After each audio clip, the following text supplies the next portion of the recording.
안녕하세요. 잡초근성입니다. 오늘은 경제에 대해서 한번 이야기를 해보려고 하는데요. 많은 분들이 요즘 들어서 이야기를 합니다. 아, 경기가 너무 좋지 않아. 내가 장사를 한 이래로 이렇게 경기가 안 좋은 적은 처음이야. 이런 말들을 입버릇처럼 한단 말이에요. 지금 경기 상황이 얼마나 안 좋길래 이러한 말들이 나오고 있는지 같이 한번 최신 뉴스를 보면서 알아보도록 할게요. 먼저 첫 번째 뉴스로 한국은행 이야기를 가져왔습니다. 금리를 내리자니 환율이 걱정이다. 아, 이건 당연하죠. 두 개는 금리가 내려가면 당연히 돈이 풀리니까 환율은 올라가니까 두 개가 반비례 관계지 않습니까? 당연히 걱정을 하는데 한국은행이 그럼에도 불구하고 연내 두 차례 또는 세 차례 금리를 인하할 전망으로 보인다. 그래서 올 연말 정도가 되면은 2% 초중반대의 금리를 보일 것 같다라고 이야기를 하는데요. 한국은행이 어떠한 생각들을 가지고 있는지 같이 한번 보자면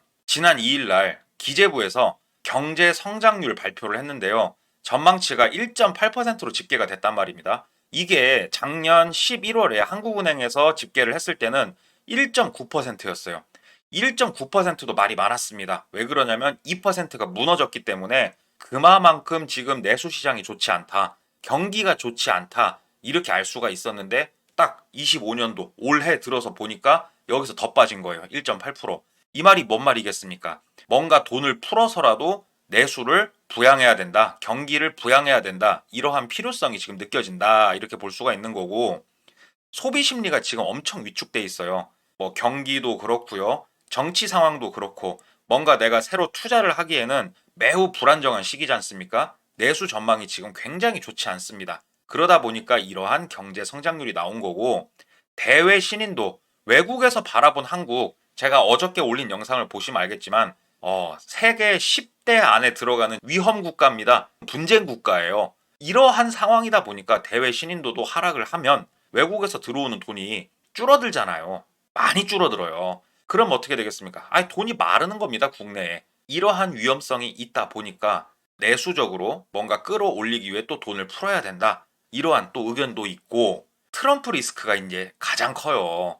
이 트럼프 미국 대통령 2기 정부입니다. 두 번째로 지금 집권을 하는 건데 이 사람이 어떠한 행보를 보일지 아직은 정확하게 알 수는 없습니다만 상당히 추운 시즌이 될 것 같다. 그러면 이 사람들이 우리에게 어떤 식으로 타격을 줍니까? 첫 번째로 무역, 수출 이쪽으로 타격을 준단 말이에요. 그러면 이러한 데미지를 입기 전에 미리 내 몸을 단단하게 만들어 놔야 된다. 내수 보강 작업이 필요하다. 그러기에 지금 돈을 풀어야 된다. 이야기를 하고 있고요. 또 다른 지표는 물가 상승도 지금 둔화가 되었고 가계부채 증가폭도 축소가 됐다. 그러므로 인해서 여러 가지 원인으로 우리는 금리 인하를 지금 할 수밖에 없다라고 이야기하는 게 한국은행입니다. 여기서 물가 상승 둔화는요.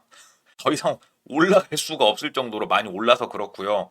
가계부채 증가폭 축소는요. 은행이 돈을 안 빌려주니까 그런 거지 않습니까? 어찌 됐건 갖다 붙인 이유들은 많습니다만 실제로 보게 되면요. 지금 내수가 너무 좋지가 않아요. 무너지기 일보 직전의 상황이기 때문에 금리라도 인하를 해서 뭔가 받들어 주는 신용이라도 지금 해야 되는 상황이다.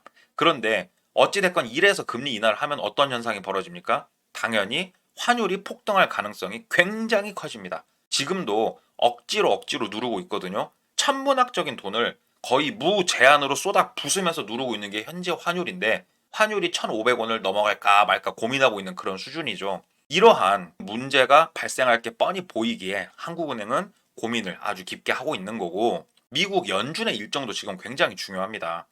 금리 격차가요. 지금 보시면은 1.5%포인트 금리 차가 나고 있습니다. 그런데 그동안 인상을 해오고 떨어뜨린 폭을 보게 되면요. 한국이 선제적으로 금리 인상을 했어요. 이거는 어쩔 수 없이 잘 했던 겁니다. 예, 어쩔 수 없는 부분이긴 했지만 한국이 미국보다 금리가 좀 높아야 우리 한국으로 돈들이 들어오거든요. 그런데 22년도 중순을 기점으로 해가지고 미국이 우리를 앞질러 버리고 쭉 유지를 해버립니다. 그리고 지금도 우리보다 금리가 높고요. 이러한 금리 상황에서 우리가 내릴 생각부터 먼저 하고 있다라는 것은 조금 시기상조일 수도 있는데 지금 보시는 여러 가지 내수적인 문제가 굉장히 크기에 한국은행은 아주 깊이 생각을 하고 있는 거예요. 그러면 이러한 환율에 대해서 전문가들은 어떻게 생각을 하고 있냐? 다른 뉴스를 가져왔습니다. 환율이요. 1,600원까지 열어둬야 한다고 이야기하고 있는 전문가들이 굉장히 많습니다. 여기서 굉장히 우리가 눈여겨봐야 될 게 뭐냐면요. 불과 2달 전만 하더라도요. 1,500원 선까지 열어둬야 한다라는 전문가들이 많았어요. 그러니까 1,500원을 넘을까 말까 하는 수준이 마지노선이라고 생각한 전문가가 많았는데 100원이 더 올라간 겁니다. 1,600원까지 열어둬야 한다라는 전문가가 늘었고 가장 큰 원인으로는 트럼프가 꼽혔습니다. 지금 지나온 개헌 문제라든가 정치적 불안 이런 건 현재 벌어지고 있는 거니까 그것들이 반영이 돼서 현재 환율이 나오고 있는 거니까 그런 것들은 제쳐두고 앞으로 남은 가장 큰 리스크가 사실은 트럼프로 다가오고 있다. 이렇게 전문가들은 예측을 하고 있더라고요. 경제 전문가 6명 인터뷰를 했다고 하는데요. 이분은 유튜브에 많이 나오시는 그런 잘 아는 얼굴인 것 같고 나머지 분들도 상당히 유명한 학자분들이시더라고요. 아니면은 어디 뭐 경제 관련된 일을 하시는 분들이든지 이런 분들의 공통적인 생각을 좀 가져와 봤어요. 개개인의 어떠한 사견은 조금 빼고 우리가 좀 더 객관적으로 생각할 수 있는 그러한 내용들을 가져와 봤는데 전문가들의 전망입니다. 일단은 통상 환율은 1,500원을 전망을 하고 있더라고요. 이게 뭐냐면은 지금 현재 우리가 느끼기로는 1,400원대 통상 환율을 보이고 있어요. 왜냐하면 그 안에서 움직이고 있지 않습니까? 이게 1,500원대로 올라가서 움직일 것 같다. 트럼프가 딱 우리한테 충격을 주면은 그때는 1,600원도 가능하다. 와, 이거 진짜로 어마무시한 겁니다. 1,600원대면요. IMF 다음으로 가장 높은 환율을 보여주는 거거든요. 엄청난 일이 벌어질 수가 있다라는 거고 여기에 대해서 미국이 우리를 조금 때릴 만한 빌미들이 있어요. 그게 뭐냐면 작년도 대미 수출, 미국에 수출한 돈이요. 1278억 달러입니다. 그리고 이렇게 수출을 함으로써 우리가 벌어들인 흑자가요. 557억 달러로 사상 최대치입니다. 미국이 우리한테 돈을 엄청나게 줬다. 이렇게 생각할 수도 있어요. 미국 입장이에요. 한국은 우방국으로서 관세도 조금은 여유 있게 좋게 해줬고 니들이 수출하는 거 우리가 많이 사줄게. 이러한 모습을 보여줬기에 가능한 수출 실적입니다. 그런데 트럼프는 이거를 가만히 두고 볼 생각은 없어요. 무조건 미국 제일 우선주의이기 때문에 무역 압박이 예상이 됩니다. 그러면 무역 압박을 받게 되면은 당연히 수출에 대해서도 흑자가 많이 줄겠죠. 흑자가 줄은다는 것은 그만큼 우리나라로 들어오는 외화가 상당히 줄어든다는 건데 이러한 미국에 우리가 대응할 수 있는 카드가 뭐냐? 야, 미국 그러지 마. 우리 니네 거 이렇게 우리도 많이 사다 쓰고 있어. 먼저 얘기를 해야 될 거 아니에요. 미국산 에너지 수입이 그래서 필요한 겁니다. 이게 트럼프 1기 때도요. 트럼프가 집권을 하고 우리나라가 뭐 0.8%, 1%에 머물던 미국의 에너지 수입량을 10% 넘게 올렸었거든요. 그 이유가 이게 트럼프의 압박 때문에 그랬거든요. 우리가 선제적으로 수입 확대가 지금 필요한 그런 모습이다. 환율뿐만이 아니고 환율에 영향을 줄 수 있는 여러 가지 이러한 리스크도 존재하고 있고 트럼프 2기는요. 뒤가 없어요. 1기 때는 다시 집권할 수 있는 그런 여지가 있었지만 이번엔 2기입니다. 본인 임기 끝나면요. 대통령 못 해요. 그러면 본인의 앞으로 평생 남을 업적들을 쌓아야 됩니다. 1기 때하고는 비교가 되지 않을 정도로 아주 강한 트럼프 리스크가 찾아올 것 같다.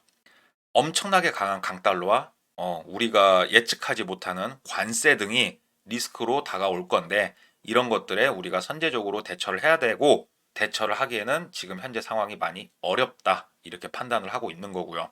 그러면 이러한 상당히 불안정한 시기를 우리가 원만하게 물 흐르듯이 극복하기 위해서 만든 게 뭐냐면 외평기금이에요. 제가 예전에 제 영상에서도 외평기금에 대해서 자세하게 다룬 게 있습니다. 그런데요, 이 외평기금, 그러니까 뭐 외환 방파제라고 불리는데요. 이러한 외평기금이요, 대한민국 세금이 빵꾸가 나면서 65조 정도가 줄었습니다. 그래서 원래는 205조 원이었거든요. 그런데 140조 원으로 그냥 엄청나게 토막이 났어요. 그런데 여기 더 충격적인 거 알려드릴까요? 140조 남은 거에서요. 거의 근 100조 정도를 이미 썼습니다. 환율 방어하는데 이미 엄청나게 썼다 이 말이에요. 여기에 만약에 트럼프가 귓방맹이를 쳐 돌리면요. 버틸 수 있는 돈이 없는 거예요, 지금.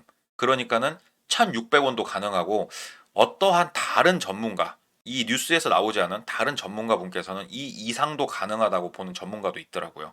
상당히 지금 좋지 않은 미래가 점쳐지는 이 가운데 예전에는 그러면 이 비슷한 상황이 왔을 때 우리가 무엇으로 버텼냐? 사실 반도체로 버텼습니다. 대한민국은 뭐 반도체 강국이고 반도체 기술이 좋고 뭐 이런 얘기가 예전부터 많이 있었지 않습니까? 그런데 현재는요, 우리가 믿을 만한 이 반도체도 죽어가고 있어요. 최근 들어서 진짜로 아주 충격적인 뉴스가 하나 있는데요. 삼성전자, 우리 갤럭시 핸드폰 쓰지 않습니까? 갤럭시 핸드폰에 들어가는 메모리. 이게요. 1차 벤더. 첫 번째로 사용하는 메모리가요. 삼성 게 아니고요. 미국 마이크론 걸 쓰기로 했습니다. 이거에 대해서는 정말 여러 가지 해석들이 있습니다만 가장 공신력 있는 그런 해석은 뭐냐면요. 첫 번째로 성능입니다. 마이크론만큼 성능을 제대로 내지 못하고 있다. 기술이 떨어졌다. 이야기하고 있는 거고 마이크론하고 비슷한 성능을 내는 반도체를 만들어내기 위해선 우리는 가격이 더 비싸다. 가격이 비싸단 말은 뭐냐면요. 한 판의 웨이퍼에서 분량이 많다는 거예요. 기술이 떨어진다 이겁니다. 결국 가격도 기술하고 직결되는 문제인데 삼성의 기술력이 그만큼 지금 많이 뒤처져 가고 있다. 이렇게 볼 수가 있는 거거든요. 반도체도 그래서 우리를 구원해 주기에는 지금 현재 힘든 상황이다. 이렇게 볼 수가 있어요. 이러한 외적인 이야기 말고 우리 내수 시장을 들어와서 우리가 지금 현재 상황이 어떤지 뉴스를 한번 봐볼게요.